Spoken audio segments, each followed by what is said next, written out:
కాశీ వెళ్లే ముందే దర్శించుకోవాల్సిన అద్భుత క్షేత్రం మన దక్షిణ కాశీ కుండలేశ్వరం.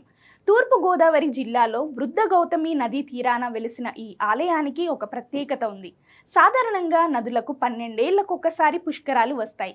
కానీ వ్యాస మహర్షి వరం వల్ల ఇక్కడ ప్రతిరోజు పుష్కరాలే. అంటే మీరు ఏ రోజు వెళ్ళి గోదావరిలో స్నానం చేసినా పుష్కర స్నాన ఫలం లభిస్తుంది. ఇక్కడి స్వామివారు స్వయంభూ శివలింగం, అది కూడా చెవి కుండలం ఆకారంలో ఉండటం విశేషం.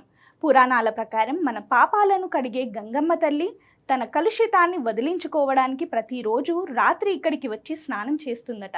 సముద్రుడు సమర్పించిన 2 కుండలాలలో ఒకటి నదీ గర్భంలో ఉండగా మరొకటి మనం దర్శించుకునే ఈ కుండలేశ్వర స్వామి. బ్రహ్మ ముహూర్తంలో ఇక్కడ ధ్యానం చేస్తే ఇప్పటికీ దేవతలు చేసే వేదఘోష వినిపిస్తుందని భక్తుల నమ్మకం. ఒక్కసారి ఈ క్షేత్రాన్ని దర్శించుకుంటే మీ జీవితంలో విజయాలు సిద్ధించటం ఖాయం. ఆలస్యం చేయకుండా ఈ పవిత్ర క్షేత్రాన్ని దర్శించండి. ఆ పరమశివుని కృపను పొందండి.